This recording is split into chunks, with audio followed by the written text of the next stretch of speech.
Cerita dimulai dari tahun 2009, tepatnya di perbatasan Suriname, negara Amerika Serikat. Ini adalah Kang Ingo, pemeran utama di film ini, dan dia adalah seorang pengusaha yang harus bersusah payah membara ke Suriname karena dari kecil sudah ditinggal oleh kedua orang tuanya sampai dia harus menanggung beban untuk merawat kedua adiknya. Bukan hanya untuk usaha saja, melainkan dia diberi tugas penting untuk mencari tahu informasi gembong terbesar narkoba di dunia yang berada di Suriname. Akankah Kang mampu memburu gembong narkoboy itu?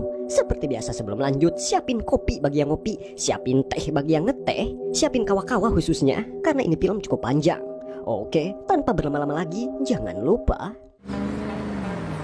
수리남이라는 나라를 아는가? episode pertama dibuka dengan cerita di masa lalu di tahun 1968 di Perang Vietnam. Dulu ayahnya Kang mendapat tugas 5 tahun di sana sampai ayahnya kembali dari perang dengan kaki yang tertatih. 아버지도 발을 절룩대며 아버진 집으로 돌아온 다음 날부터 얼굴이 또렷이 보이는. Lalu ketika Kang beranjak remaja, dia memutuskan untuk berlatih bela diri karena hal itu membuat dia bisa sekolah dan makan gratis. Saat itu juga seseorang memanggilnya dan mengatakan kalau ibunya telah meninggal ketika mengantar minuman Yakult dan berhasil ditemukan 3 jam setelah terjatuh. Kang yang saat itu berusia 14 tahun harus menerima kenyataan pahit kalau sekarang ibunya kini sudah tiada dan dia juga harus menanggung 2 adiknya bersama dengan ayahnya yang setiap hari hanya makan ikan pari dan minum segelas soju. Di sini ayahnya bekerja mengirim sebuah semen, tapi apesnya lagi saat ayahnya mengemudi, ia kehilangan kesadaran dan mengakibatkan kecelakaan.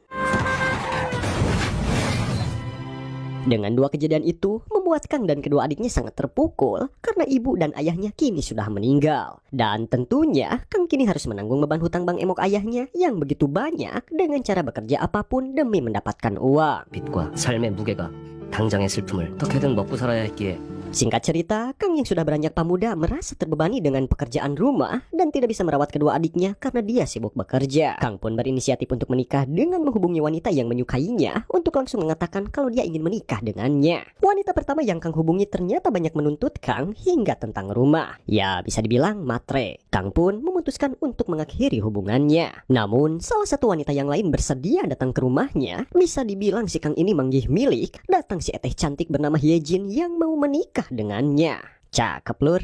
Singkat cerita, akhirnya mereka pun menikah di gereja. Dan tentunya karena hal ini membuat keadaan rumah menjadi lebih baik sampai mereka dikaruniai 2 anak yang sangat gumus kayak Minho. Tapi masalah pun kembali datang karena uang yang didapatkan tidak cukup untuk membiayai mereka semua. Sampai dia belajar untuk memperbaiki mobil dan membuka bengkel di depan pangkalan Angkatan Darat Amerika Serikat. 틈틈이 정비 기술을 익혀 전 미군 부대 앞에 카센터를 열었고. Waktu pun semakin berlalu sampai dia dibantu oleh senior bela diri judonya untuk belajar bahasa Inggris dan bisa bekerja untuk mengantar pasokan makanan ke pangkalan Angkatan Darat Amerika Serikat. Ternyata Kang yang hanya bekerja sebagai waiters ini bisa menjadi manajer di tempat karaoke dan mengambil alih tempat tersebut dengan kerja kerasnya. Kehidupan Kang pun mulai berubah, usahanya kini terbilang sukses. Kehidupan inilah yang sangat Kang inginkan, tapi dia tidak tahu sampai kapan kehidupan ini akan berjalan dengan lancar. Masalah pun datang setiap hari dimulai di karaoke, dan tidak lagi mempunyai waktu banyak bersama dengan kedua anaknya. Sekarang Kang harus berpikir agar dirinya bisa menikmati hidup bersama dengan keluarganya, dan tidak ingin kedua anaknya mengalami hal yang sama dengan dirinya sewaktu dia kecil dulu. 여전히 무거웠다. 내 아이들은 나처럼 살아선 변화가 필요했다. Pada keesokan harinya, sahabat Kang pun datang dari luar negeri dan memberi sedikit oleh-oleh kepadanya. Dari sinilah Kang bercerita kepada sahabatnya tentang pengalaman mereka masing-masing saat kecil dulu hingga sekarang. Pekerjaan Kang yang sekarang tidaklah cukup untuk keluarganya karena dia harus menghabiskan waktunya untuk mencari uang, bukan menikmati hidupnya bersama dengan keluarganya yang tentunya Kang tidak bisa menikmati semuanya. Lalu sahabatnya mengatakan kalau ikan pari ini sangat sulit dicari karena biaya impor dari Chili sangatlah mahal. Dan sahabatnya yang bernama Wongso ini menyuruh Kang untuk mengirim ikan pari tersebut kepadanya secara gratis karena dia tahu ada negara yang tidak makan ikan pari dan membuangnya begitu saja. Negara itu di Amerika Serikat, tepatnya di Suriname. Sampai-sampai dia memperlihatkan sebuah video kalau di negara itu penuh dengan ikan pari dan mereka tidak menyukainya. Rencana itu pun akan dimulai dengan membawa semua ikan pari itu masuk ke negara Korea dan mengajak Kang untuk ikut bersamanya. 사람들이 이 홍어가 한국에 팔면 어째 되겠냐 이거지.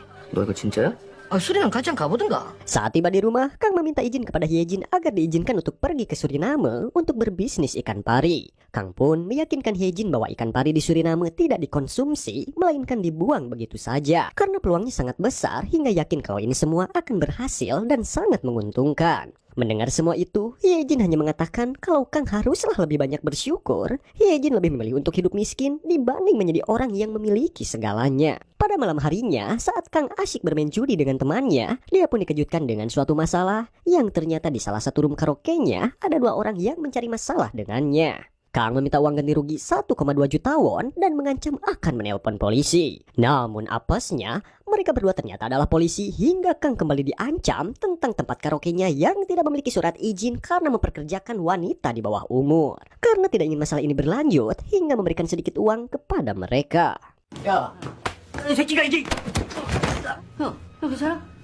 Singkat cerita, akhirnya Kang memutuskan untuk pergi ke Suriname dan di sana juga Wongso menjemputnya. Sudah 30 tahun negara ini merdeka dan penduduk di sini pun masih terbilang sangatlah sedikit karena hal itu banyak sekali orang asing yang berada di sini. Kang yang mendengar itu semua merasa tidak yakin kalau Wongso bisa menjalankan bisnisnya di Suriname. Setelah sampai di suatu tempat, Wongso memperlihatkan begitu banyak ikan pari yang dia miliki. Hal itu jelas membuat Kang merasa kalau bisnisnya akan berjalan dengan lancar. Hyejin pun menelpon dengan menanyakan kabar Kang di sana. Hyejin mengizinkan Kang pergi kalau dia harus selalu pergi ke gereja setiap minggunya dan memberikan foto kepada Hyejin. Kemudian di tempat pabrik ikan pari mereka, Kang dikejutkan dengan kedatangan para militer yang tahu kalau mereka berdua sedang menjalankan bisnis dan mengajaknya untuk bekerja sama. Dengan pengalaman Kang, dia pun berbicara dengan pemimpin militer itu hingga mengatakan kalau dia baru saja memulai bisnis ini dan masih belum menghasilkan uang. Lalu Kang juga berjanji kalau nanti ikan pari ini sudah tiba di Korea, maka dia akan memberikan uang kepadanya. Pemimpin militer itu hanya mengatakan kalau dia meminta bayaran sebanyak $2.000 selama sebulan. Di sini Kang menekan kembali jika dia bisa membawa ikan yang banyak ke Korea, maka dia akan memberikan uang $2.500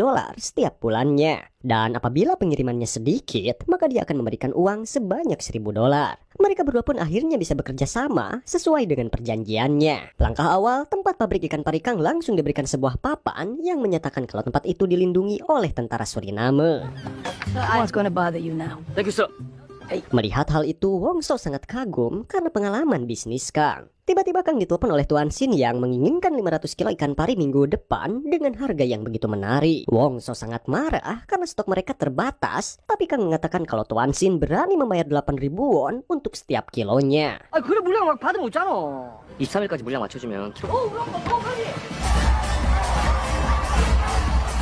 Ketika di klub, Wongso sangatlah senang sampai dirinya terjatuh karena ada beberapa orang yang memukulnya dan mereka tahu kalau Kang dan Wongso sedang menjalankan bisnis ikan pari di Suriname. Kita perkenalkan pria ini adalah Chen Jen, seorang gangster. Dia dikenal sebagai seorang iblis yang tega membunuh seseorang hanya demi uang. Di sini Chen Jen mengaku kalau laut Suriname miliknya dan meminta uang sebanyak $5.000 untuk setiap ikan yang diambilnya. Kang yang tidak ingin bekerja sama dengannya pun langsung disiksa.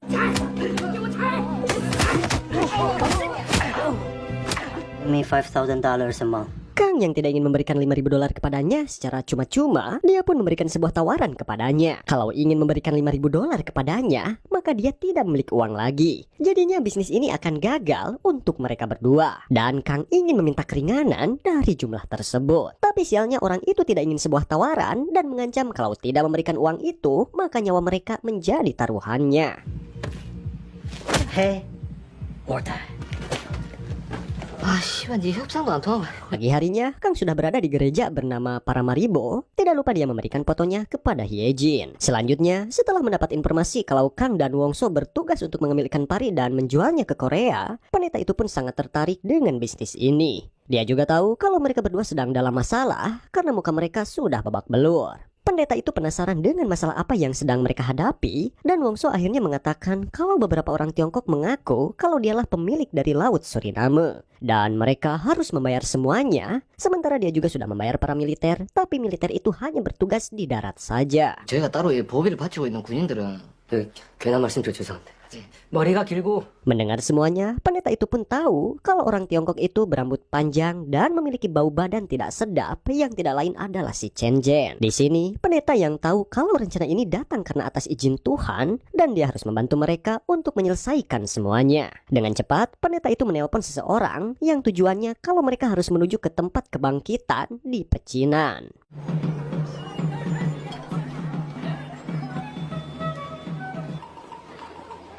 Selanjutnya pendeta itu bersama dengan Kang dan Wongso sudah tiba di sebuah restoran. Begitu banyak sekali orang-orang yang nampak tidak nyaman dengan kedatangannya, dan ternyata pendeta itu bertemu dengan Chen Jen. Pendeta itu mengatakan kalau ikan pari di Suriname adalah milik Tuhan, dan Kang adalah seseorang yang diperintahkan Tuhan untuk kesini menangkap ikan pari. Apabila kau mencoba mengganggunya, itu sama saja seperti orang Amalek, yaitu menentang perintah Tuhan. 이를 거스르고 핍박한다면 무찌르신 것처럼 Mendengar semuanya, Chen Jen hanya menjalankan sesuai dengan aturannya saja, tetapi pendeta ini kembali mengancamnya. Nampaknya, pendeta ini bukanlah orang sembarangan. Akhirnya, Chen Jen pun mengatakan kalau ikan pari itu akan diberikan kepadanya, dan masalah pun terselesaikan begitu mudah. 让我过。 Kejadian itu membuat Wongso dan Kang merasa tertarik dengan pendeta tersebut. Pendeta itu sangatlah berpengaruh di Suriname. Lalu, langkah selanjutnya, mereka berdua akan memberikan ikan pari yang segar dengan sebuah arak ginseng ke pendeta agar memudahkan mencari sebuah informasi. Tapi Wongso ragu akan hal itu karena pendeta tidak meminum minuman keras. Pada malam harinya, Kang terbangun dengan bunyi telepon. Dan itu adalah telepon dari kapten kapal yang mengatakan kalau dia tertangkap karena ternyata 절대 아니죠. 무슨 말씀이세요? 여보세요? 선장님. yaitu sejenis narkoboy. Masalah besar sudah menanti mereka berdua hingga menyuruh Wongso pergi ke kantor yuridiksi untuk mencari tahu apa yang sedang terjadi. Dan Kang sendiri akan menelpon pendeta Johan. Oh, namanya si Johan guys, si pendeta itu. Karena dia sangat dekat dengan presiden, mungkin hal ini bisa membantunya. 난처한 일을 당해가지고요. 당황하지 마시고 꼭 좀 부탁드리겠습니다. Dengan cepat, pendeta Johan menelpon seseorang. Dan tiba-tiba tempat tinggal Kang didatangi oleh beberapa polisi untuk menangkapnya. Sempat kabur dari kejaran polisi, namun akhirnya Kang harus tertangkap.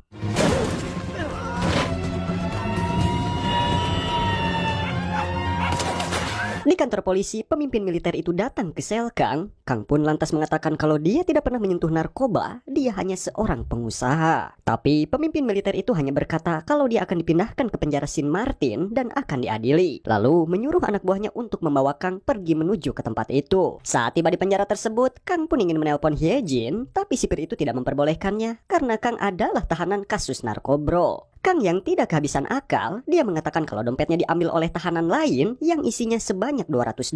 Lalu Kang pun menyogok sipir itu dengan uang yang begitu banyak jika dia bisa menggunakan telepon sekarang juga. Dengan sabarnya Kang harus menjelaskan kepada Hye Jin mengenai masalahnya saat ini, dan dia harus percaya kalau suaminya hanyalah dijebak oleh seseorang. Sampai akhirnya Hye Jin akan mencari pengacara dan mengajukan banding mengenai kasusnya Kang, tapi masalahnya menyewa pengacara itu tidaklah murah, dia harus merelakan rumahnya untuk dijual. Hal itu jelas Kang tidak mengizinkannya dan dia akan mencari jalan yang lain. 안 돼, 혜진아. 월세 살게 할 수 없어.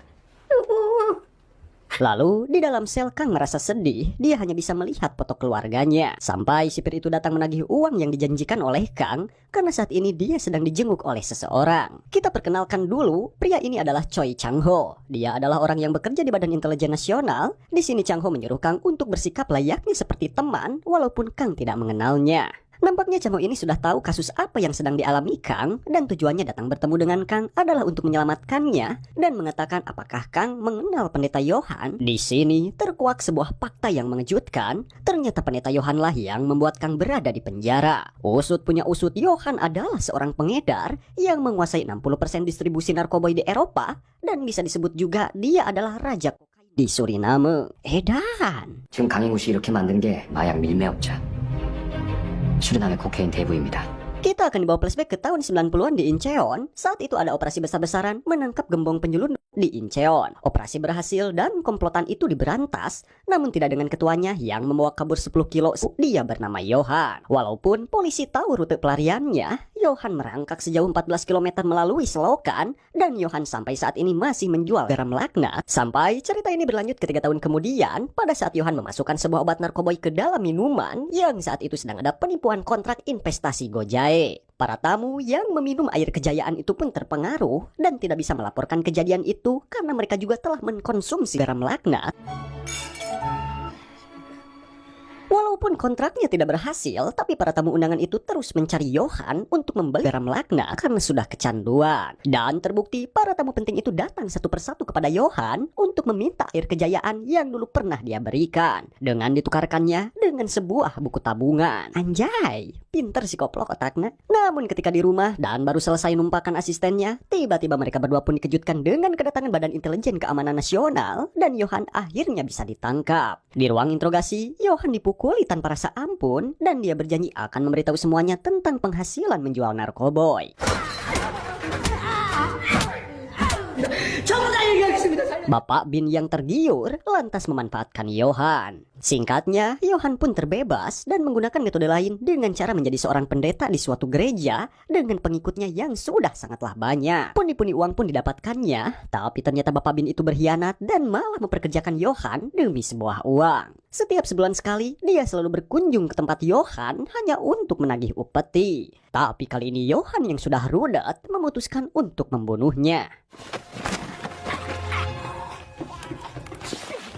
Karena kejadian itu, Johan pun memutuskan untuk tidak lagi tinggal di Korea dan akan pergi ke negara yang kecil dan tidak banyak orang Korea yang tahu. Di sini, Johan memutuskan untuk pergi ke Suriname, di mana negara itu negara yang tidak stabil karena banyak kudeta para militer, gangster, narkoboy, dan pemerintah yang korupsi. Hingga akhirnya, Jenderal Dilan adalah orang yang memiliki kekuasaan dalam kudeta militer, dan itu adalah korban yang dicari oleh Johan demi mendapatkan kekuasaan di Suriname. Mereka pun bekerja sama dalam situasi ini. Dilan akan menjadi presiden dan Johan diberikan hak eksklusif untuk mengelola kokain di negara Suriname. Dan dari situ juga bisnis Johan pun berkembang antar negara. Selanjutnya, Johan pun mengembangkan usahanya dengan menyelundupkan narkoboy di dalam perut wanita untuk dikirim ke Eropa. 를 유럽 마약 밀매에 이용했습니다.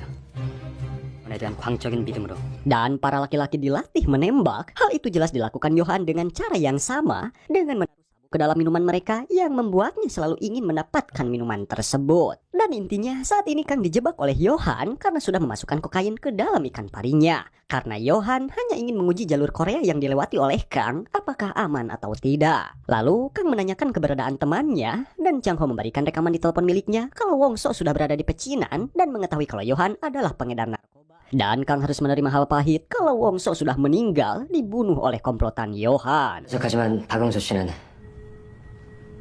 이런 조직으로부터 살해된 것으로 보입니다. Di sini, Chang Ho meminta bantuan kepada Kang untuk menyelesaikan masalah ini dengan cara memancing Johan pergi ke negara yang lain lalu menangkapnya di negara Amerika Serikat karena di sana peraturan sangat ketat mengenai narkoboy. Jika Johan mengirim barangnya menuju ke Amerika Serikat, maka Amerika Serikat sendiri tidak akan tinggal diam, dia akan mengirim semua orang untuk datang ke Suriname. Dan Chang Ho menyuruh Kang untuk datang kembali ke Johan dan meyakinkannya untuk menjual ke Amerika. Dan tentunya agen dari Chang Ho akan terus melindungi Kang dari kejauhan. Allah. Sorry ya guys, agak bising. Chang Ho juga menjanjikan kalau dia berhasil menangkap Johan, maka semua tuduhan Kang akan dibatalkan. Di sini hanya Kang harapan untuk mereka saat ini. 강인구 씨가 수리남으로 돌아가 전 요원에게 접근 시 누명도 자연스럽게 풀릴 거고요. 자, 강인구 씨.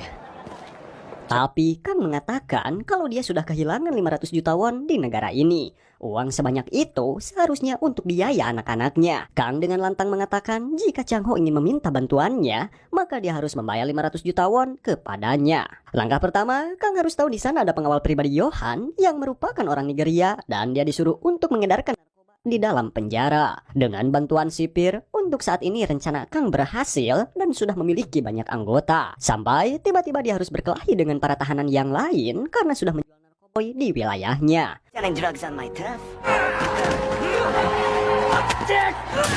Dari kejadian ini pun pengawal pribadi Johan tertarik kepada Kang. Lalu beberapa bulan pun berlalu sampai Kang bebas dan dijemput oleh Chang Ho. Kemudian Chang Ho membawa Kang ke suatu tempat dan memperkenalkan rekan kerja wanitanya. Lalu Chang Ho juga mengingatkan kalau uang 200 juta won akan dikirim setiap bulan selama 10 bulan ke rekening istrinya Kang. Tapi Kang meminta 40 juta selama 5 bulan yang harus Chang Ho bayarkan kepadanya. 30 untuk Kang dan sisanya untuk keluarga almarhum Wongso. Rencana kedua pun dimulai agar Johan bisa mengirim kokain ke Amerika Serikat. Tapi sebelumnya Kang menjelaskan tentang Johan yang saat ini sedang tidak memiliki banyak uang dan sulit untuk membawa barang-barangnya menuju ke Korea. Di sini juga diketahui bahwa geng Tiongkok yang diketuai oleh si Chen Jen juga sama pengedar narkoboy tapi yang dikirim ke pecinan di Eropa. Kang pun memiliki rencana berniat untuk mengajak Chen Jen berbisnis besar-besaran, tapi bukanlah sabu-sabu, melainkan dia harus melanggar aturan, yaitu menjual kokain di Suriname. Hal itu jelas tidak diperbolehkan di Suriname, dan dari sinilah kelompok Johan akan terpancing, lalu rencana berikutnya pun akan Kang mulai. 작전은 바로 이 지점을 공략하는 걸로 시작을 합니다. Tidak lupa, Kang memberikan kabar kepada istrinya kalau dia akan pergi ke Suriname dan menetap selama 5 bulan karena ada seseorang yang perlu bantuannya agar bisa meneliti sebuah buku. Dan saat ini Hye Jin diminta untuk percaya dengannya, jangan berprasangka buruk kalau Kang nyandung atau boga nungora. 거기 위험한 데를 왜 또 가겠다는 건데? 진짜 무슨 일이냐고! 수리남에 작가랑 들어가야 될 것 같아. Singkat waktu, Kang sudah tiba di tempat tujuannya, tapi dari kejauhan nampaknya ada seseorang yang mengikutinya. Ketika sampai di tempat kasino cahaya emas, Kang meminta agar dia bisa bertemu dengan bos pemilik kasino tersebut. Tanpa rasa takut atau keeng, Kang pun langsung masuk ke dalam, hingga langsung bertemu dengan bos tersebut yang tidak lain tidak bukan adalah Chen Jen yang saat itu sedang bermain. Bermain welur pokok namanya. Long time no see.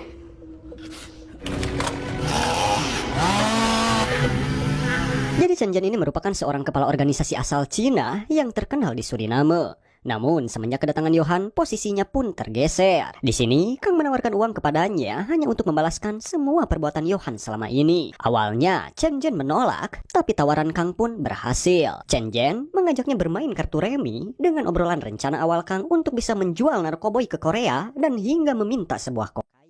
Tapi Chen Jen menawarkan kalau sabu-sabu lebih bagus di negara Korea. Namun Kang masih tetap menginginkan kokain, bukanlah sabu-sabu. Dan Kang meminta banyak 1 ton serta sebuah senjata. 힌트 좀 줘, 좀 해. I need 1 ton. Call me when you get it. I need a gun. Singkat cerita, Kang langsung memberikan informasi itu kepada Chang Ho, lalu Chen Jen meminta waktu untuk menyiapkan semuanya. Kang datang ke tempat kerja lamanya di Suriname. Di tempat ini, dia melihat buku milik Wongso dan menemukan sebuah foto keluarga. Lalu, tidak lama Chen Jen menelponnya, dengan cepat Kang langsung menuju ke lokasi. Tapi di sini Kang sadar kalau dia sedang diikuti oleh seseorang. Pria itu bernama Byun Kitei. Dia ini adalah orang kepercayaan dari Johan. Kemudian setelah sampai di pecinan, Kang langsung mengikuti anggota Chen Jen dan memberikan kokain 2 plastik, bukanlah 1 ton. Hal ini dikarenakan Chen Jen masih tidak percaya dengan Kang saat ini. Too small.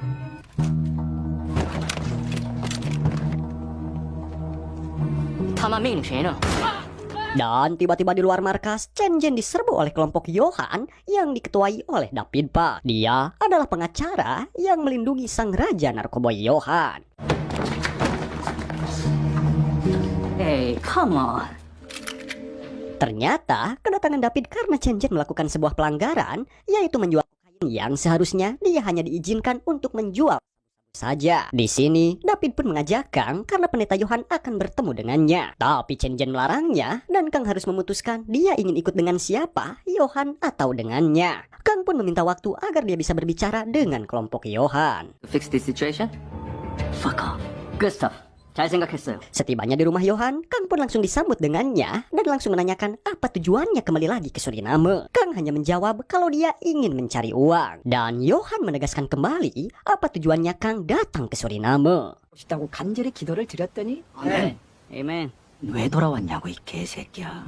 Kemudian di bawah semakin dalam, Johan mencoba menyambut Kang dengan baik, tapi Kang masih terlihat emosi dan Kang mempertanyakan mengapa Johan membunuh Wongso. Dan Johan dengan santai mengatakan jika kehidupan dan kematian adalah rencana dari Tuhan. Setelah itu, Johan mempertanyakan kembali Kang yang datang ke Suriname dan Kang beralasan jika ia ingin mencari uang. Kang mendengar Suriname terkenal karena kokain dan Kang akan menjualnya ke Korea. Namun Johan tidak percaya. Kang menjelaskan jika ia kehilangan segalanya dan tidak mampu membesarkan anak-anak. Semua hal kotor yang Kang lakukan tidak akan terjadi jika seorang bajingan tidak menjebaknya. Kang jadi akan menghasilkan uang banyak. 수리남에 코카인 많다면서요? 내가 아주 돈을 많이 벌어야 되거든요. 구하려면 내가 필요할 텐데.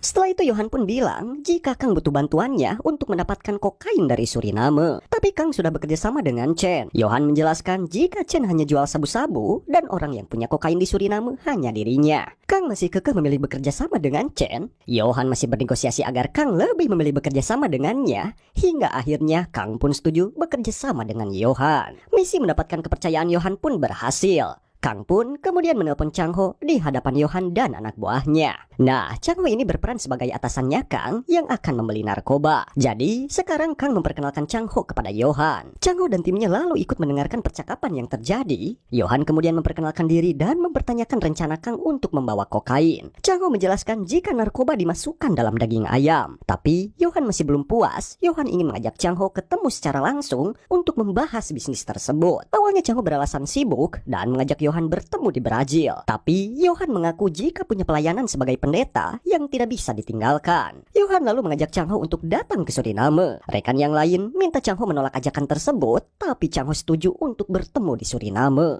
사장님께서 수리남에 오시는 건 어떨까요? 저 두고 제가 수리남으로 가겠습니다. Sementara itu, rekan-rekan Chang Ho sangat khawatir. Mereka takut identitas Chang Ho sebagai anggota BIN terbongkar yang malah akan menggagalkan misi mereka. Tapi Chang Ho tidak akan mengagalkan misi tersebut. Ia juga ingin melihat wajah Johan yang sudah mereka incar selama 3 tahun belakangan. Chang Ho kemudian bersiap-siap. Ia berpakaian serapi mungkin hingga Kang menelpon. Kang bilang jika sedang sendirian di hotel dan menjelaskan jika Chang Ho akan dijemput anak buahnya Johan di bandara. Kang minta Chang Ho hati-hati dan berpakaian seperti pengusaha dari dunia gelap. Singkatnya, Chang Ho tiba di bandara Suriname. David dan anak buah Johan yang lain menjemput Chang Ho. Chang Ho mulai berakting seperti pengusaha berandalan dan David ingin mengecek password Chang Ho. Setelah itu, mereka berangkat. Chang Ho bahkan disiapkan para wanita pengencrit yang membuat Chang Ho terpaksa harus diservis. Kemudian, Chang Ho sampai di tempatnya Johan. Kang dan Johan menyambut kedatangan Chang Ho secara resmi dan berkenalan. Mereka lalu membahas tentang bisnis mereka. Chang Ho melihat peluang yang besar jika kokain diselundupkan di Korea. Tapi kemudian anak buah Johan datang berbisik dan memberikan password milik Chang Ho. Johan jadi curiga dan menyuruh Chang Ho untuk istirahat di tempat mereka. Kang dan Chang Ho pun lalu dibawa ke sebuah tempat di halaman belakang dengan penjagaan yang ketat. Setelah itu mereka dipersilahkan untuk istirahat. Di ruang tertutup, Chang Ho melarang Kang bicara. Chang Ho memeriksa sekitar ruangan dan menemukan alat penyadap. Jadinya Chang Ho dan Kang pun ngobrol hal lain, pura-pura kesal dengan Johan yang mengurung mereka. Setelah itu, Johan menemui Kang dan Chang Ho lagi. Johan mengembalikan password Chang Ho dan bertanya mengapa 2 tahun yang lalu Chang Ho ada di Suriname. Johan sangat curiga dengan Chang Ho, tapi Chang Ho menjelaskan jika ia mencari kokain 2 tahun yang lalu, tapi tidak mendapati apa-apa. Kang menambahkan jika sepulang dari Suriname, Chang Ho lah yang memberitahunya tentang bisnis ikan pari. Johan kemudian menunjukkan dokumen jika Chang Ho saat ke Suriname dulu mengunjungi kedutaan besar Amerika Serikat. 미국 대사관을 간다. 경찰서를 갔다는 거네. Chang Ho yang dicurigai itu punya alasan jika ia datang ke kedutaan Amerika Serikat karena diundang oleh seseorang bernama Douglas Harper dan minta bantuan mereka mencari kokain. Tapi Harper ini punya masalah dengan kelompok Tiongkok, jadi tidak berani keluar. Harper juga tidak punya kokain, adanya sabu-sabu. Johan bertanya ke kita yang dulu ada di kelompoknya Chen soal Douglas Harper. Tapi kita juga rupanya lupa karena 2 tahun yang lalu saat ia ada di kelompoknya Chen, ada banyak orang Amerika yang terlibat. Johan masih tidak percaya dengan Chang Ho dan Kang, membuat Chang Ho jadi ingin pergi karena mereka berbisnis dengan orang yang tidak profesional. Namun dia ditahan anak buah yang lain. Kang juga menenangkan. Tapi Chang Ho ikut kesal ke Kang karena memperkenalkan dengan Johan. 한 접읍시다 그냥. 차분하게 얘기 좀 하자. 야 됐고. 근데 인간 지금 말하는 거 알지? Acara pertandingan baseball berlangsung. Johan pun antusias menonton, mengabaikan sementara masalah yang terjadi. Dan Johan senang melihat atlet Korea Selatan ada di pertandingan tersebut. Dan kemudian Johan akan minta Chang Ho dan Kang ada di sana sampai dengan ia mendapat informasi tentang Douglas Harper. Jika sudah memastikan orang tersebut, Johan akan melanjutkan kerjasama. Chang Ho kesal, ia ingin pergi dengan alasan tidak bisa berlama-lama di Suriname. Tapi Johan bilang jika Chang Ho tidak akan bisa pergi kemanapun tanpa izinnya. Johan menyuruh kita mengantarkan Chang Ho dan Kang ke hotel. Sementara David diperintahkan untuk mencari nama Douglas Harper di kantor kedutaan Amerika Serikat. 미국 대사관에서 더글라스 하프 확인해봐. 개타기가 쉽지 않을 텐데요. 한다고 부탁 아니야? David menurut ia pergi ke tempat makan dan menemui seorang pria yang kerja di kantor kedutaan Amerika. David memberikan orang tersebut uang dan orang itu pun pergi. Di sisi lain, Kang dan Chang Ho berdebat mengapa Chang Ho menggunakan password aslinya, tapi Chang Ho yakin jika rencananya akan berhasil. Nama Douglas Harper memang pernah bekerja di kantor kedutaan Amerika Serikat dan punya banyak masalah. Kang merasa panik karena Chang Ho tidak memberitahu semua rencananya. Mereka kemudian melihat Kitay dan anak buah Johan yang lain datang.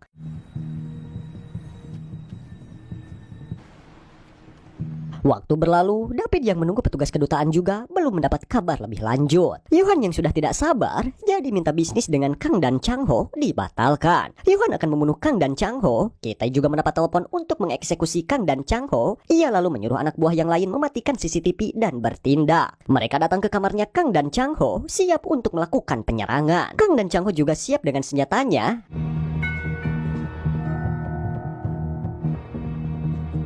Dan David yang ingin pulang akhirnya mendapatkan informasi tentang Douglas Harper di kedutaan Amerika. Saat kita ingin membuka kamar, Yohan mendapati telepon tentang kebenaran informasi Douglas Harper seperti yang Chang Ho sebelumnya sebutkan. Kang dan Chang Ho masih takut dan kita mendapat panggilan telepon. Kang juga sama. Ia dihubungi Yohan dan punya tawaran bisnis.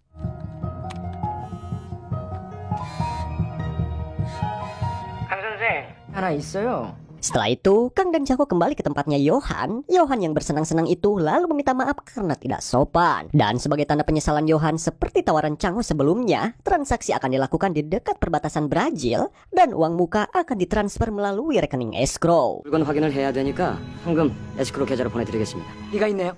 그렇게 하시죠. Yohan juga memutuskan untuk memberikan pembagian hasilnya 60% untuk dirinya dan 40% untuk Kang. Kang pun menerima tawaran tersebut. Mereka jadinya berpesta untuk merayakan kerjasama bisnis. Di kesempatan berdua, Kang bicara dengan Chang Ho dan ingin tahu siapa agen selain dirinya. Chang Ho melihat ke sekitar, ada anak buahnya Yohan yang salah satunya merupakan agen yang menyamar. Tapi Chang Ho tidak ingin memberitahu agen tersebut karena resiko yang terlalu besar. Pesta berlanjut di toilet. Kang dan Chang Ho berdua mereka membahas tentang rencana transaksi kokain di perbatasan Brazil. Dan Kang jadi terpikir bagaimana dulu ada orang yang tahu tentang ikan parinya yang diisi narkoba. Karena yang Kang dengar dari penjara, peluang penyelundupan narkoba tanpa ketahuan itu sangatlah kecil. Kang merasa selama ini ada orang yang sengaja melibatkannya. Kang mencurigai Chang Ho atau anggota BIN yang lain. Chang Ho berusaha menghindar dan kemudian bilang jika ia tidak bermaksud merugikan Kang. Chang Ho dan tim dari BIN berusaha semaksimal mungkin agar narkoba tidak menyebar di tanah Korea. Kang semakin kesal karena menurut Kang, Chang Ho inilah orang yang telah mengacaukan hidupnya. Kang malah beranggapan jika tidak begitu percaya lagi dengan Chang Ho, Kang takut jadi umpan dan akhirnya akan terjebak lagi. Bahkan Kang membandingkan lebih baik menghasilkan uang bersama dengan Yohan. Baik Chang Ho dan Yohan sama-sama licik dan memanfaatkan Kang. Bedanya, Yohan menghasilkan uang lebih banyak untuk Kang. Chang Ho tentu emosi dan mengawasi ucapan Kang. 씨한테 피해줄 생각 전혀 없었습니다. 뛰어들어와가지고 참 뻔뻔하네. 그러면 홧김에 실언했다 생각하겠습니다. Tapi kemudian David masuk toilet dan mereka jadi berhenti berdebat. Hari berikutnya Chang Ho kembali ke Brazil dan Kang pindah ke tempatnya Yohan. Kang siap untuk menghasilkan uang bersama Yohan. Ketika di kamar, Kang melihat orang-orang berpakaian putih ke halaman belakang. Kang pun jadi mengikuti orang-orang tersebut dan kaget karena jemaat gereja bawahan Yohan itu sedang menghajar orang lain yang ingin kabur.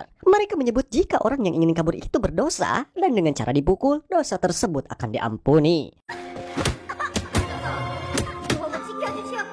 Kang tentu merekam apa yang terjadi dan setelah itu orang-orang di sana diberi minuman, anak-anak pun ikut mengkonsumsinya. Tak lama, Chen memberi pesan minta dihubungi. Setelah itu, Kang menelpon Chang Ho dan menjelaskan jika sedang sendiri dan tidak menemukan alat penyadap di belakang rumah. Chang Ho membuka topik dengan permintaan maaf karena sudah mengacaukan kehidupannya Kang. Dan setelah mereka berdiskusi, mereka akan memberikan bonus bayaran untuk Kang. Kang lalu menjelaskan jika diancam oleh Chen, Kang bingung menghadapinya. Chang Ho pun akan membuat rencana untuk menyelesaikan masalah tersebut. Kang juga menjelaskan tentang pengikutnya Yohan yang menghukum satu sama lain dan memberikan minum yang juga dikonsumsi anak-anak. Di tempat yang berbeda, Yohan dan para panayagan saat ini ada di landasan pacu menyambut kedatangan kartel Kelly, produsen narkoboy terbesar yang Yohan ajak kerjasama. Kartel Kelly ini mendatangkan 2 ton kokain dan Byun mengecek keasliannya. 깔끔합니다. Pada malam harinya, Kang datang ke sebuah tempat judi milik Chen. Kang menghubungi Chang Ho dan menjelaskan jika tidak ada siapapun di sana. Tapi kemudian terdengar suara Kang seperti dihajar. Chang Ho tentu khawatir. Ternyata Kang dihajar oleh panayagan Chen Jen, tapi berkat judo yang pernah ia pelajari, Kang bisa melawan.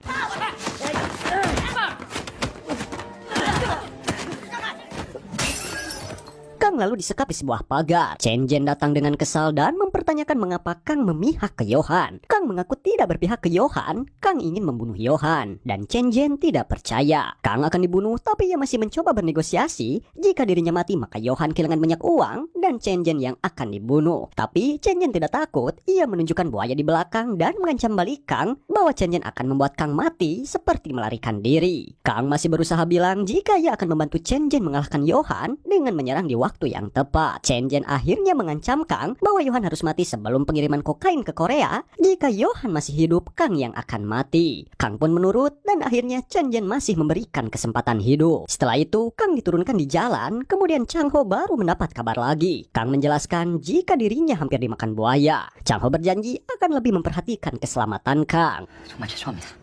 제가 더 신경 쓰겠습니다.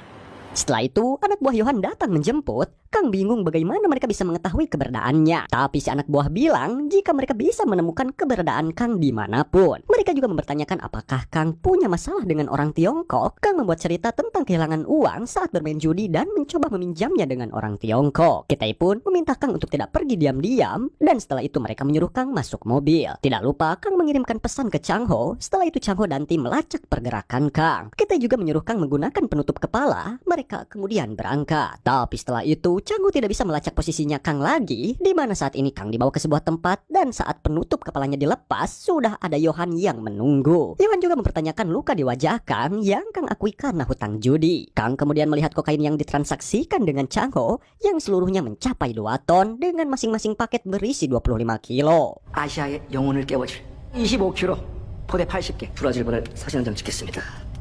굿샷. Kang kemudian memfotonya dan mengirimkannya ke Chang Ho dan tim pun senang karena Johan sudah masuk jebakan. Mereka pun mengirimkan uang ke rekening escrow senilai 8 juta dolar. Johan tentu sangat senang bersama David. Mereka pun membahas koordinat untuk menyerahkan kokain tersebut. Kang juga menjelaskan apa yang ia ketahui ke Chang Ho tentang transaksi yang akan dilakukan di Brazil. Kang lalu mempertanyakan bonus bayaran yang dulu Chang Ho sebutkan. Kang ingin sebagian uang tersebut diberikan ke keluarganya Wongso karena hari ini Wongso berulang tahun. 주셨던 그 보너스 있잖아요. 그거 좀 보내줄 수 있나요?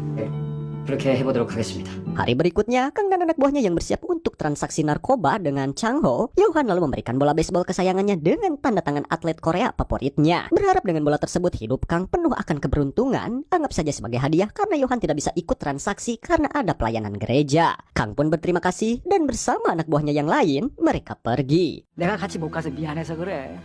알겠습니다. Mereka datang ke perbatasan Brazil dan Suriname. David mengirimkan koordinatnya ke Chang Ho. Chang Ho yang menerima pesan tersebut langsung berkoordinasi dengan tim yang lain. Chang Ho rupanya punya rencana sendiri di mana akan ada tim patroli di perbatasan Brazil dan menyita kokain yang ada. Dan senjata yang digunakan tim patroli nantinya hanya alat peraga. Tujuannya agar kokain dan uang tersebut disita secara damai tanpa menggunakan senjata apapun. Chang Ho juga kini menghubungi tim patroli perbatasan Brazil. Setelah itu Kang dan anak buah Johan yang lain sampai di titik temu, mereka langsung mengeluarkan seluruh kokain yang ada. Tak lama Chang Ho muncul bersama timnya. Mereka membawa uang tunai yang banyak.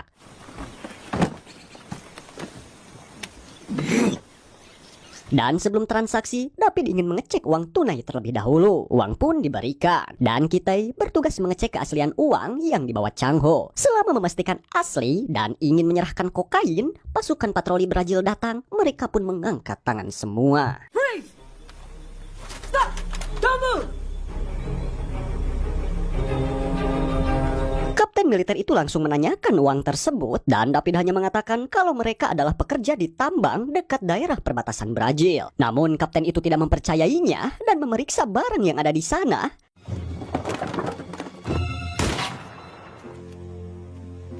Tapi Chang Ho meyakinkan kepada kapten kalau dia butuh uangnya, silahkan ambil saja dengan semua kokain yang ada di dalam truk. Dengan kata lain, mereka dibebaskan, namun uang dan kokainnya disita oleh pihak militer Brazil. Namun tiba-tiba anak buah Johan datang. David mencoba menghentikan mereka karena dirinya sudah dibebaskan, tapi anak buah Johan malah melakukan tembakan.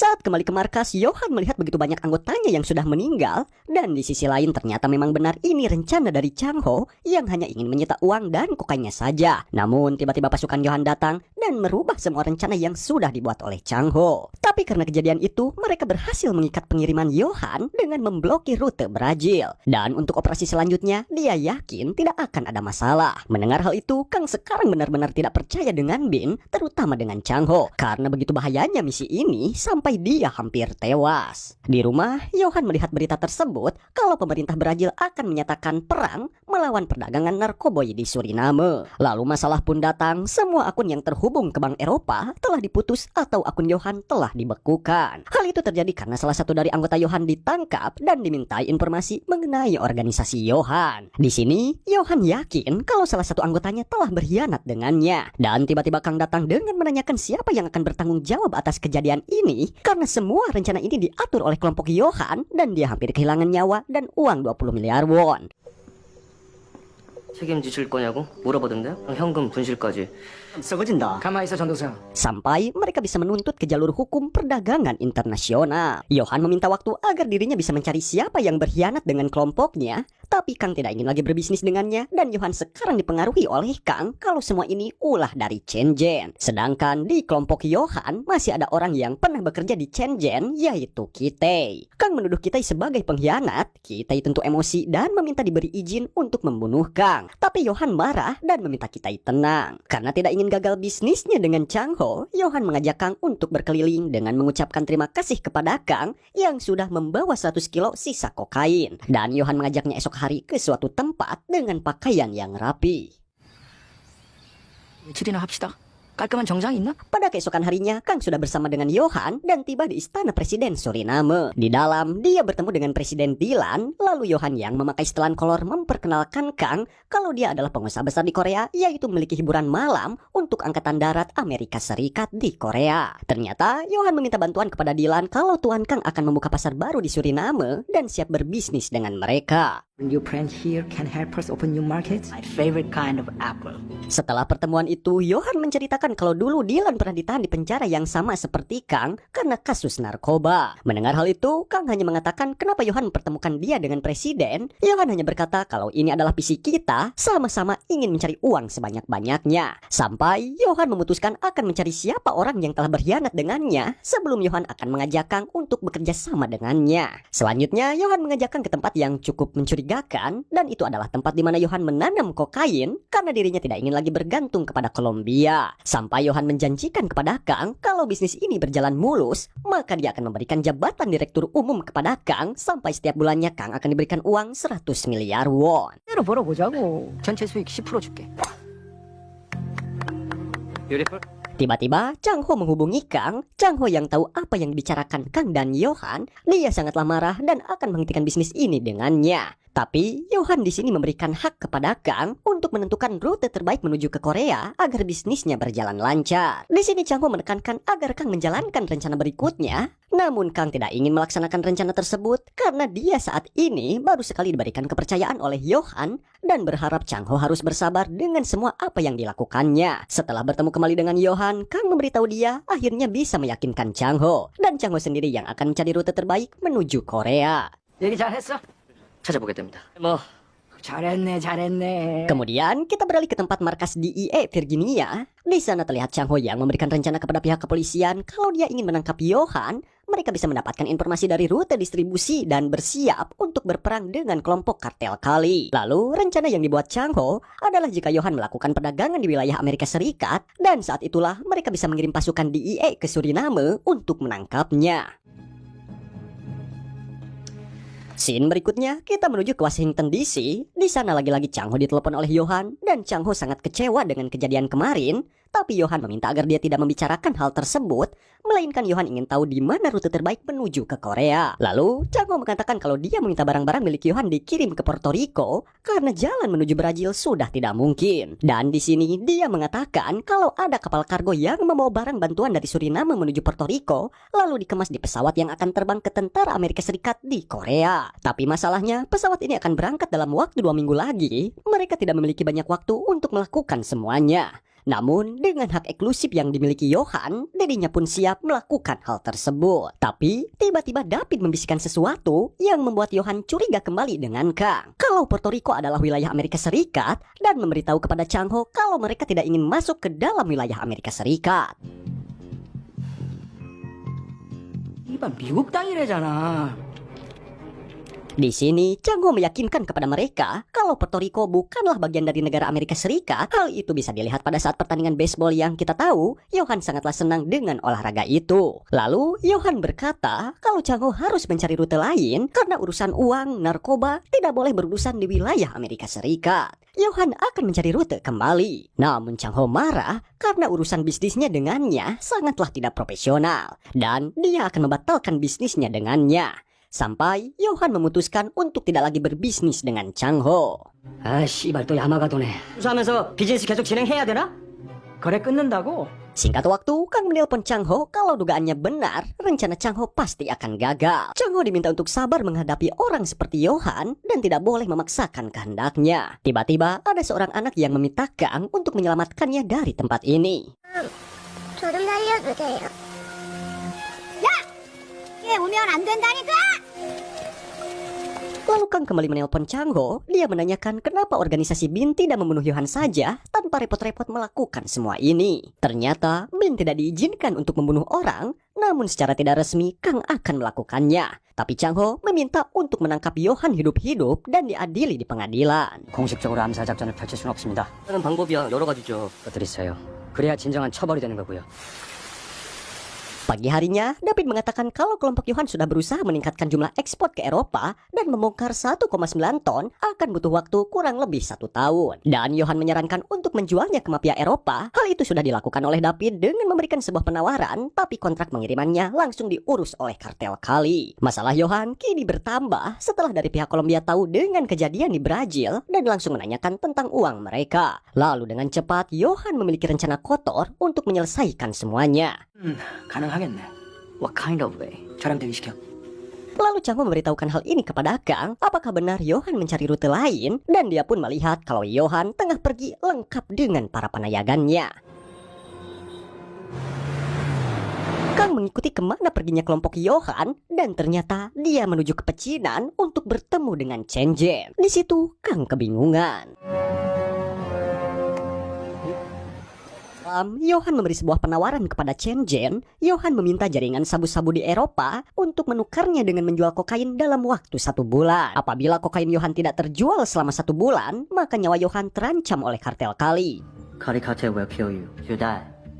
Johan akan memberikan $7 juta selama 3 kali seminggu kepada Chen Zhen. Tapi nampaknya Chen Zhen lebih memilih melihat Johan tewas dan dia bisa mengambil alih bisnis kokain di Suriname. Tapi Johan kembali menegaskan kalau Chen Zhen tidak bisa mengambil alih bisnis kokain darinya karena presiden dan orang Kolombia tidak akan mempercayainya selain kepada Johan. Sampai Johan kembali menekankan kepada Chen Zhen dengan tawaran itu, apakah dia ingin membantunya atau dia hanya bisa menjual sabu-sabu saja di Suriname. Mendengar hal itu, Chen Zhen pun menyetujuinya, tapi dengan satu syarat Johan harus membunuh 1 orangnya yang telah berkhianat kepadanya. Dan Johan pun akan mendapatkan kepercayaan penuh dari Chen Zhen atau dia harus rela memberikan Kitei kembali kepadanya. There's a traitor.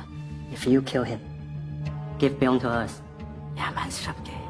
Singkatnya, setelah Johan tiba di rumahnya, mereka mengkhawatirkan dengan tawarannya kepada Chen Zhen karena dapat membantu dia menjadi lebih berkembang dari Johan. Di sini, David mengatakan setelah bisnis ini selesai, Johan diminta untuk melanjutkan atau mengakhiri kerjasamanya dengan Chen Zhen. Hal itu Johan tentunya yang memutuskan, namun Kitei sekarang mengatakan kalau bekerja sama dengan Chen Zhen akan membahayakan untuk mereka dan lebih memilih Puerto Rico saja. Tapi mereka berdua kembali memberikan keputusannya kepada Johan karena kalau itu menguntungkan untuknya, maka mereka berdua pun akan ikut dengannya. 어느 쪽이든 무조건 남매입니다. Setelah itu, Johan meminta untuk berbicara dengan David seorang saja, dan di sini David meyakinkan apabila Johan bisa menjual semua kokainnya, maka kerajaan kokainnya dapat terwujud. 이번 물량만 잘 소화되면 맘대로 찢어죽일 수 있지 않습니까? 이미 코케인 킹덤. Di sisi lain, Kang ternyata sudah berada di pecinan untuk bertemu dengan Chen Zhen karena jika mereka bekerja sama, maka rencana Chang Ho tidak berhasil. Di sini, Chang Ho menyuruh Kang untuk pergi ke kedutaan besar Amerika Serikat, Tapi jika Kang menghilang tiba-tiba, maka dia yakin kalau Kanglah orang yang telah berkhianat dengannya. Dan hal itu juga akan berdampak kepada keluarganya di Korea. Lalu, dengan cepat Chang Ho kembali menyuruh Kang untuk mempengaruhi Yohan agar dia tidak bekerja sama dengan Chen Jin. Untuk hal ini, Kang diminta untuk percaya dengannya, karena jika rencana ini gagal, Chang Ho akan mempercayai semua rencana Kang ke depannya. 오늘 한 번만 설득해 주십시오. 부탁이라니까 그렇게 하도록 하죠. Lalu, di sini Kang menyogok satu orang anak buah Chen Jin dengan mengatakan kalau dia bertemu dengan Chen Jin, maka dia harus segera menghubunginya. Selanjutnya, Kang bertemu dengan Yohan dengan mempersiapkan dua rencana, yaitu rencana Chang Ho dan rencana dirinya yang akan membunuh Yohan secara langsung. Kang memulai dengan obrolan kalau Yohan harus menentukan pilihannya sekarang juga, tapi Yohan dengan santainya menceritakan tentang Pablo Escobar yang sangatlah kaya raya dan dijuluki Raja Narkoba sampai dia berakhir ditembak mati setelah mencoba kabur dari kejaran DEA Amerika Serikat. Maka dari itu, Yohan berjanji kepada Presiden Suriname tidak akan pernah berbisnis dengan orang Amerika Serikat. Tapi Puerto Rico bukanlah Amerika Serikat, dia hanya melewati saja. Namun, kartel Kali tidak akan pernah tinggal diam dengan hal tersebut. Dan Kang diminta untuk bersabar karena dia sedang mempertimbangkan semua kemungkinannya. Yohan yang kesal kemudian menakol Kang. Kang dibawa ke suatu ruangan dan tiba-tiba ada sebuah pesan kalau Chen Jin kini berada di sebuah restoran. Kang meminta izin untuk pergi menuju ke rumah sakit karena luka yang dialaminya. Namun Kang sendiri ternyata sudah berada di sebuah restoran untuk bertemu dengan Chen Jin. Ketika bertemu dengannya, Kang berkata, apakah Chen Jin akan bekerja sama dengan Yohan hanya karena Kitai saja? Chen Jin menegaskan kalau Kitai adalah sumber dari masalahnya. Dia tahu kelemahan kelompok Chen Jin. Just take down Bian. It's a problem for us. Namun, Yohan akan melakukan segala cara hanya untuk uang dan nasib kelompok Chen Jin bukanlah hal yang diprioritaskannya. Dengan kata lain, Yohan akan membunuhnya setelah bisnis ini selesai karena Yohan sudah tahu di mana rute terbaik milik Chen Jin. Dia akan menjadi lebih besar dari kartel Kali di Kolombia. He will be bigger than Colombia Cali cartel. Di luar sana, Kang memberikan sebuah foto kepada Chen Jin, di mana foto itu Chen Jin sudah tahu dan dia menanyakan di mana lokasi itu kepada Kang. Namun, Kang meyakinkan kalau Chen Jin tidak usah ke sana karena banyak sekali tentara yang menjaganya. Itulah yang membuat Yohan akan membuat kerajaannya sendiri dan menyingkirkan orang yang menurutnya tidak perlu. Di sini, Kang memberikan dua pilihan. Yang pertama, Chen Jin menjual kokain dengan Yohan dan setelah itu dia akan dibunuh. Atau pilihan kedua, mereka berdua membuat rencana untuk membunuh Yohan dan mengambil alih kerajaan itu bersamanya. Itu semua tidak semudah apa yang dipikirkan Kang, karena jika mereka sudah membunuh Yohan, maka bagaimana dengan Presiden Suriname dan kartel Kali? Apakah mereka berdua nantinya bisa membantu? Kang menunjukkan sebuah jam pemberian Presiden Dylan, itu sudah menunjukkan arti dari persahabatannya dengannya. Sementara dengan kartel Kali, semua orang akan saling percaya jika urusannya itu tentang uang. Dengan kata lain, Presiden dan Kolombia bisa mereka suap dengan sekotak uang dolar. And President and Cali cartel. Chen Jin. And Colombia can be friends with Dalavax. Let's get job. Lalu, tiba-tiba satu anggota Chen Jin memberikan telepon dari David yang mengatakan kalau mereka akan menyerahkan Kitai kepadanya. Mendengar semuanya membuat pikiran Chen Jin ragu untuk memilih pilihan Kang atau David. Dengan keraguan rencana Kang membuat Chang Ho penasaran dan tidak yakin kalau rencananya akan berjalan dengan lancar. Kang meyakinkan kepadanya kalau Chang Ho harus percaya dengannya karena semua ini sudah Chang Ho yang tentukan. Di sini, Kang menyuruh Chang Ho untuk melacak keberadaan Yohan. 좋아하고 있었다고 지금 자백이라도 하는 겁니까? 했잖아요. 현장 판단대로 따르겠다고. 도와달라는 얘기입니까? 집합 가능하죠. Dan singkat cerita, mereka pun siap dengan rencana Kang dengan melacak keberadaan Yohan dan memastikan untuk meminta kerjasama dengan Kedutaan Besar Amerika Serikat. Di sana, Kang memberitahu Chen Jin kalau mereka sudah siap dan tinggal menunggu Chen Jin untuk membunuhnya. Dari kejauhan, Kitai memberikan informasi kepada Yohan kalau baru saja anggota Chen Jin pergi meninggalkan pecinan. Di sisi lain, David tengah mempersiapkan pertukaran kokain dengan Kitai dan tiba-tiba itu semua adalah jebakan dari Chen Jin karena mereka semua sudah menguasai tempat di mana Yohan berada.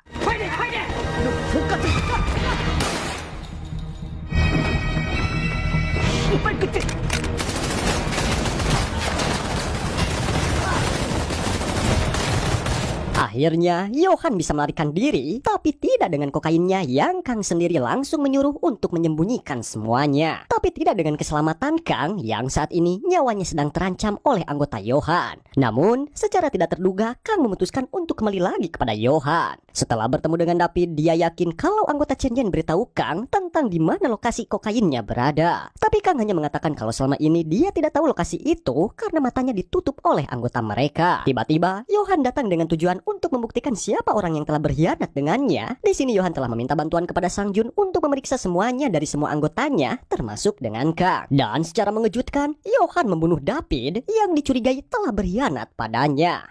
그 쥐새끼는 누굽니까?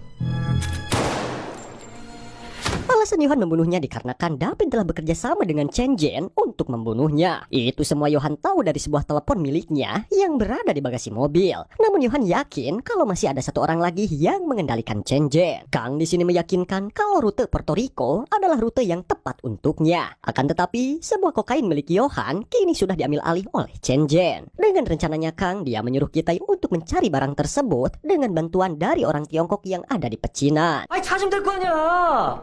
뭐 듣고 본 거 없는지. 목사님 말씀 중입니다. 보내줘. 물건 찾아오신다잖아. Kemudian, Kang pergi menuju ke pecinan seorang diri untuk mencari di mana keberadaan kokain tersebut. Tapi jalur itu sekarang hanya orang Tiongkok saja yang bisa masuk ke dalam sana. Hal itu dikarenakan Chen Jen tahu kalau anggota Johan akan membuntutinya dan mereka merahasiakan keberadaan kokain itu dari Kang karena akan berdampak ke dirinya selama Johan masih hidup. Dia meminta kepada Kang untuk mencari tahu bagaimana caranya untuk membunuh Johan saat ini. You kill him? Everything is okay, but you failed. Find a way to kill him, brother. Benar saja ternyata Sang Jun mengikuti Kang selama ini. Setelah tiba di parkiran mobil, Kang sadar kalau selama ini dia telah diikuti oleh anggota Johan. Dan tiba-tiba Kitai datang dan ternyata dia adalah orang suruhan dari Chang Ho yang merupakan anggota BIN. 김희원입니다. 말씀드렸던 저희 국정원 요원입니다. 맞습니다.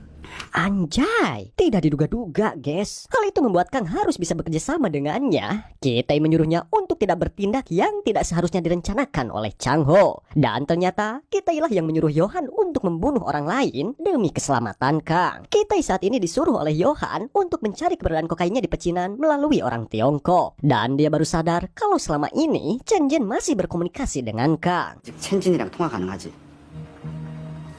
Sementara di tempat istana Presiden Suriname, Johan datang untuk meminta tolong kepada Dylan agar mengirim pasukannya menuju ke pecinan dengan iming-iming Johan akan membantunya untuk menjadikannya presiden kembali di putaran kedua. Johan juga meminta untuk menjadikan Kitai sebagai pemimpin pecinan yang baru karena dia mengenal baik komunitas Tiongkok di sana. Dia juga merupakan orang Korea Tiongkok. Dylan akan mengirim beberapa orang ke sana, tapi dengan nada kerasnya, Johan meminta kalau Dylan harus lebih cepat menyikapi masalah ini karena cepat atau lambat nyawa mereka berdua menjadi taruhannya. Johan kembali menegaskan yang dia inginkan bukanlah membunuh orang di pecinan, melainkan mengganti pemimpinnya dengan seseorang yang lebih berguna untuknya dengan penghasilan $1 juta per bulan untuk Dylan. Karena sudah bau-baunya uang, Dylan pun langsung menelpon Jenderal Hang dengan menyuruhnya mempersiapkan pasukannya menuju ke pecinan. Dan akhirnya semua pasukan pun dikerahkan untuk menghancurkan pecinan.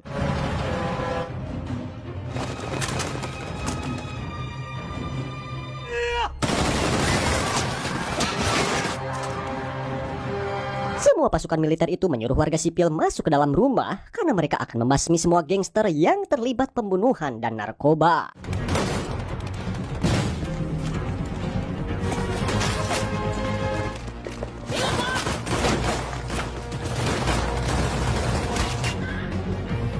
Saat ini Chen Jen berada di toko Wang, sementara Kang kini sudah bersama dengan Kitai. Tapi setelah Kitai bertemu dengannya, dia malah langsung membunuh Chen Jen. Setelah kejadian itu, Presiden Dylan mengatakan kalau semua gangster yang berada di pecinan sudah dia musnahkan. Mereka juga adalah orang yang telah melakukan masalah di perbatasan Brazil. Dengan ini, nama Presiden Dylan kian menjadi sorotan dunia karena bisa menumpas semua kejahatan narkoba di negara Suriname. Lalu Kang dan Kitai sudah menemukan keberadaan kokain yang selama ini mereka cari. Selanjutnya, di kediaman Johan, dia nampak sekali senang karena semua rencananya berjalan dengan sempurna. Dia juga tahu kalau Kang telah membantunya untuk membunuh membunuh Chen Jie. Walaupun dia tahu selama ini Johan banyak sekali mengecewakannya, tapi dia masih tetap bertahan. Di sini kita juga mengatakan karena kejadian itu, dia tidak bisa membantu banyak untuk menjual kokainnya karena kita butuh waktu selama 3 atau 4 minggu menjualnya menggunakan rute tersebut. Tiba-tiba Kang menelpon Chang Ho dengan mengatakan kalau Johan akan berbicara dengannya. Ternyata dia langsung setuju dengan rencananya mengirim kokain dengan rute Puerto Rico dan mengajaknya bekerja sama kembali. 여러 간의 역할 심정 잠시 잊고 를 취할까 합니다. 대금을 받을 수 있습니까? 바로요? Chang Ho diminta untuk membayar semua uangnya jika barangnya sudah ada. Tapi dia meyakinkan kalau Kang datang membawa barang-barangnya, maka dia pulang dengan membawa uang kepada Johan. Mendengar hal itu, Johan pun setuju dengan semuanya. Dia hanya butuh waktu 3 jam saja untuk mengatur semuanya. Dengan tawaran itu pun, Chang Ho menyetujuinya. 3시간이면 출발 가능합니다. 받아보죠 뭐. 수고했어, 실마. 준비하지. Kemudian di markas Chang Ho, mereka sedang mempersiapkan semua rencana untuk menangkap Johan. Mereka harus berada di Paramaribo. Lalu setelah kokain itu berada di Amerika Serikat, mereka diharuskan menyusup ke kawasan hutan di barat laut dari kediaman Johan. Dan setelah aman, mereka harus menangkap target utama yaitu Johan secara hidup-hidup. Dia harus diadili di pengadilan Amerika Serikat dan Korea Selatan. Di sana, pasukan DIE mencoba mencari tahu tentang lawan yang akan mereka hadapi, dan Chang Ho juga mengingatkan kalau di sana ada satu orang Bin yang sudah menyusut ke organisasi Johan sampai menjadi orang kepercayaannya. Serta Chang Ho juga memiliki satu orang informan yaitu Kang In-gu. Waktu semakin dekat, hal itu membuat Kang memberikan kabar kepulangannya kepada keluarganya di Korea. Di sana keluarganya sedang menunggu kedatangan dirinya pulang ke rumah. Singkat cerita, rencana pun akan siap dimulai. Chang Ho memastikan kalau rencananya berawal dari pesawat yang membawa kokain tiba di Puerto Rico. Maka semua pasukannya diminta untuk bersiap-siap. Beralih ke Johan, Sang Jun memberikan kabar kalau sebentar lagi pesawatnya akan siap dan Johan menyuruhnya untuk memasukkan barang-barangnya ke dalam pesawat. Tiba-tiba Chang Ho menelpon Kang yang mengatakan kalau semuanya sudah siap dan hanya menunggu untuk mengirimkan di mana lokasi dan waktunya. Sekarang dia sudah siap terbang ke Puerto Rico jam 1 siang, waktu di mana mereka akan mengadakan pertemuan tepatnya di lokasi landasan Pacho 3 bandara di Puerto Rico. Tapi sebelum pergi, Johan mengatakan kalau setelah bisnis ini selesai, Kang harus tetap tinggal bersamanya di Suriname. Lalu Kang juga tidak diperbolehkan pergi, melainkan anggota Johan yang akan menggantikannya yaitu Sang Jun. 나랑 여기 같이 있자고? 24만 가는 걸로 해. 네, 목사님. Mendengar semua itu, Kang meminta waktu untuk menelpon Chang Ho, yang intinya Chang Ho mengizinkannya. Tapi nanti setelah selesai, Kang akan diberikan informasi kembali olehnya. 끝내고 전화를 할게. 알았지? 정요한이 붙잡았다는데.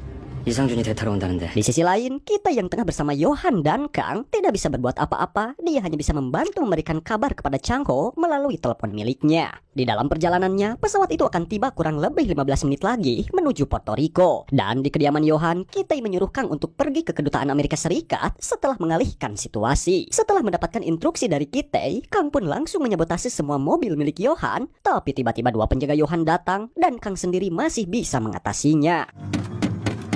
전화한테 그만 좀 해. Selanjutnya, di bandara Sang Jun sudah tiba dengan membawa semua kokain pesanan Chang Ho. Di sini, dia memastikan kalau Chang Ho membawa semua uang yang diminta oleh Johan. Namun, Chang Ho berkata kalau di tempat sekarang akan ada masalah besar dengan membawa semua uangnya ke sini. Dia menyarankan di suatu tempat yang sudah disiapkan oleh Chang Ho. 여기서 이러면 마약 장사한다고? 더 확인하라고 명하십니다. This is fucking dangerous. 야, calm down, calm down. Karena semua rencana berubah, maka kelompok DIE memutuskan akan ada baku tembak antara kelompok Sang Jun dengan DIE.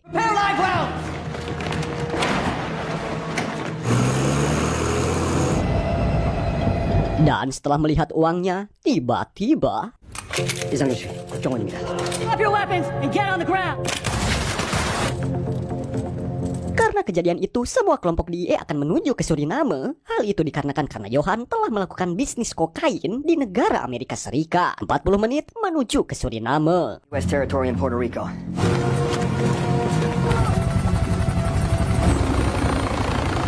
Lalu di kediaman Johan, dia sangatlah cemas menunggu kabar dari Sang Jun. Sampai dia menelponnya untuk memastikan kalau keadaan baik-baik saja. Tapi telepon darinya sampai saat ini masih belum dijawab oleh Sang Jun. Tapi di sisi lain, Sang Jun diminta untuk berbohong kepada Johan. Dan sebagai gantinya dia akan diberikan hukuman 10 tahun di penjara Korea, bukan di penjara Amerika Serikat yang hukumannya seumur hidup. Di sini, Sang Jun terpaksa berkhianat kepada Johan dengan mengatakan kalau operasinya berjalan dengan lancar. Dengan cepat untuk memastikan keselamatan diri, Tapi Kang pun mempersiapkan senjata, begitu juga dengan Kite. Sedangkan kelompok DIE masih harus menempuh 10 menit menuju ke Suriname. Namun di sela-sela obrolan Johan dan Kang, dia menanyakan apa yang akan Kang lakukan dengan Chang Ho di Puerto Rico, karena selama ini Sang Jun tidak minum alkohol dan Johan tahu kalau Chang Ho telah menyandra Sang Jun. Mendengar semuanya, Kang hanya mengatakan kalau Johan ingin memastikan semuanya, kenapa dia tidak menghubungi kapten pesawat tersebut. Lalu Presiden Dylan menelponnya dengan memberikan informasi kalau kapten pesawat tentara keselamatan tidak ada masalah sama sekali, semua berjalan dengan lancar. Namun masalah kembali datang di kelompok Chang Ho karena pesawat tempur siap menembak pesawat mereka jika kelompok Chang Ho tidak memberikan nomor identitas penerbangan. Link of Suriname airspace.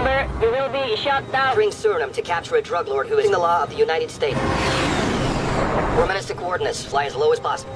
Waktu sekarang hanya tersisa 4 menit menuju ke Suriname. Dan pada akhirnya, Johan pun tahu, Dylan mengabari kalau Angkatan Udara memberitahunya bahwa kelompok DIE melintas perbatasan Suriname, yang itu artinya Johan telah melanggar aturan karena sudah menjual kokain di Amerika Serikat. Border into my country.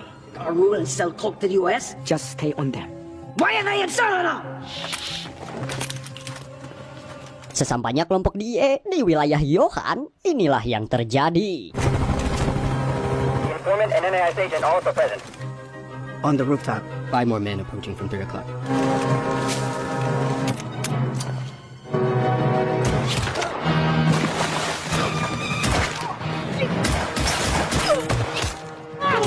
Di sini kita harus mengalahkan pengawal utama Johan si Jangkung Badag dengan kaki yang sudah ditembak oleh Johan.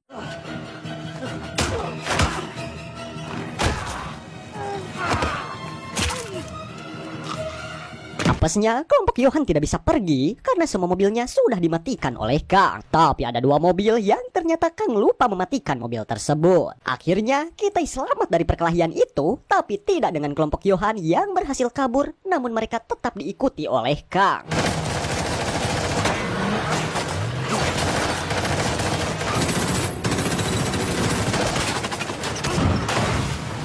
Johan lagi dan lagi berhasil meloloskan diri, tapi tiba-tiba Kang datang langsung menabraknya.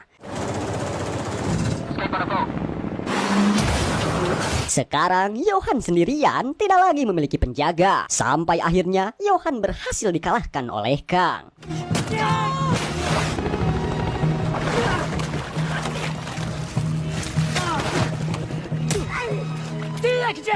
Pasukan DIE datang, tapi Johan berkata kalau dia hanyalah seorang pendeta. Namun Chang Ho datang tepat waktu dan mengenalkan dirinya kalau dia adalah anggota dari BIN. 이와의 공조로 전유한 씨 체포하겠습니다. Johan ditangkap dan akan segera diadili di pengadilan Amerika Serikat dan Korea Selatan. Saat berada di dalam pesawat, Kapten DIE akhirnya berkata akan menyelidiki kartel Kali, lalu akan mengirim Johan ke Korea setelah masalah dengan kartel Kali selesai. Tell investigation, I'll send John to Korea right away. Thank you. Berkat semua bantuan Kang, proses penangkapan gembong narkoboy terbesar di Suriname pun selesai. 네. 하셨습니다. 수고하셨습니다. Kang akhirnya pulang ke Korea menemui istri dan anak-anaknya. Anak-anak senang, akhirnya ayah mereka kembali pulang. Istri juga bercampur kesal, haru, dan bahagia. Kang kembali dengan selamat. Kang minta maaf dan memuji istrinya yang semakin cantik dan bahenol. Tapi istri Kang mengatakan kenapa Kang malah semakin jelek. Kang berjanji kepada anak-anaknya ia tidak akan pergi lagi dan mereka pun berpelukan. 빨리도 왔다.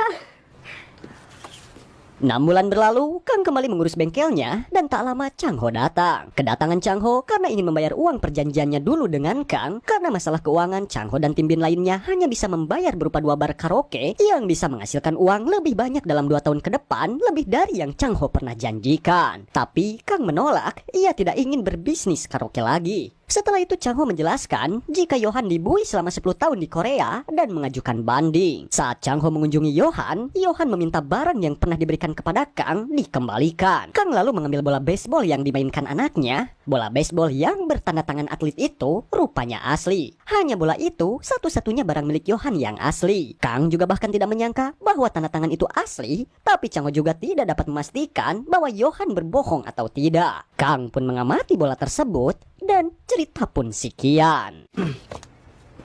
이게 진짜라고? 저 뭐 진짜라고 하니까 그런가 보다. Alhamdulillah.